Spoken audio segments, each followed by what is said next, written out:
اللہ رب العزت کے انسانوں پر ان گنت احسانات میں سے ایک یہ بھی ہے کہ اس نے انسان کو قوت عقلیہ عطا فرمائی ہے، جس کو بروئے کار لا کر نہ صرف انسان اپنی زندگی کو خوب سے خوب تر بنانے کے لیے کوشاں ہے، بلکہ اس کے ساتھ ساتھ کائنات میں چھپے سربستہ رازوں سے پردہ اٹھانے اور حقائق کو کھوجنے میں بھی مصروف عمل ہے۔ آج کی جدید سائنسی ترقی ہو یا خلا میں نت نئی دریافتیں، یہ سب در حقیقت عقل انسانی کی مرہون منت ہے، بلکہ خود دین اسلام میں انسانوں کو تسخیر کائنات کی دعوت دی گئی ہے تاکہ وہ نظام قدرت کی پرفیکشن کو سمجھ کر اس کے خالق سے حقیقی اور یقینی تعلق قائم کر سکے۔ اگرچہ بعض رجت پسند طبقات کی جانب سے مذہب اور سائنس دونوں کو ہی ایک دوسرے کا مخالف ثابت کرنے کی کوشش کی جاتی رہی ہے، لیکن مختلف علوم کو شعوری طور پر مطالعہ کرنے سے معلوم ہوتا ہے کہ سائنس اور مذہب، خاص طور پر دین اسلام میں کوئی تضاد نہیں، بلکہ بہت سارے معاملات میں یہ دونوں ایک دوسرے کی تائید کرتے نظر آتے ہیں۔ ہم جانتے ہیں کہ اللہ تعالیٰ اس پوری کائنات کو اپنی خاص حکمت کے تحت تخلیق کرنے کے بعد ایک منظم قانون اور سسٹم کے ذریعے چلا رہا ہے،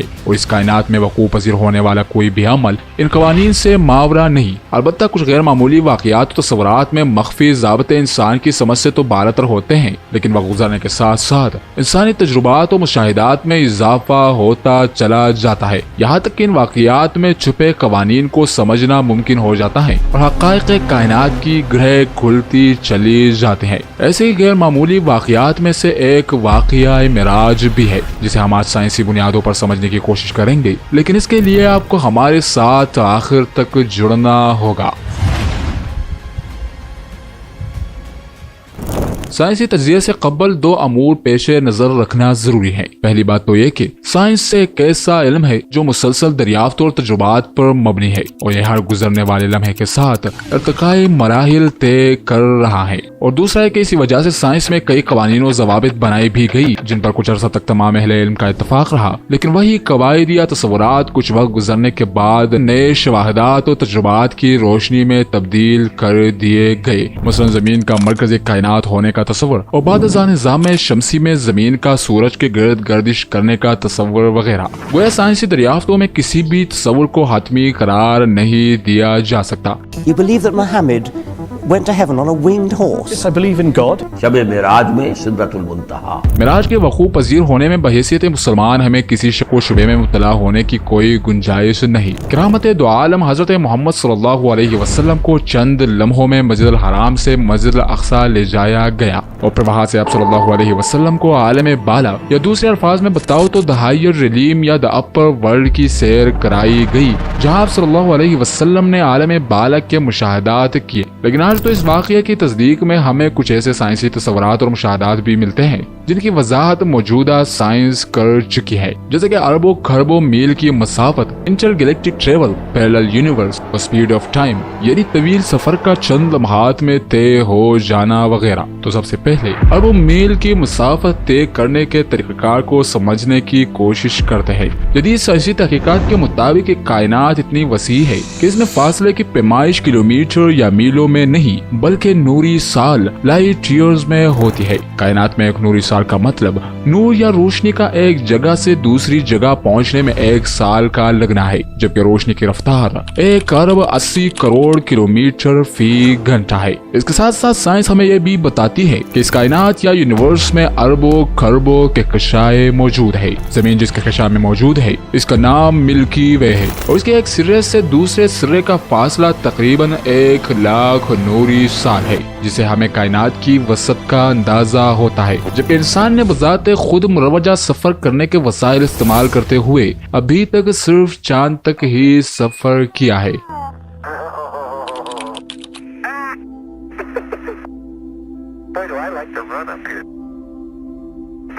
اسی وجہ سے جدید سائنس بہت عرصے سے ایسے ذریعوں کی تلاش میں ہے کہ جس سے انسان بہت کم وقت میں ہزاروں نوری سال کی مسافت طے کر سکے، اور اس تحقیق میں سائنسدانوں کو کچھ کامیابی بھی ہوئی، جس میں سائنس نے تھیوری میں ایک ایسا ذریعہ ڈھونڈا جو انسان کے اس مقصد کو پورا کر سکے، اور اسے وارم ہول کا نام دیا گیا۔ اس وارم ہول کے ذریعے انسان ہزاروں بلکہ لاکھوں کروڑوں نوری سال کا فاصلہ پلک جھپکنے میں طے کر سکتا ہے، اور یہ وارم ہول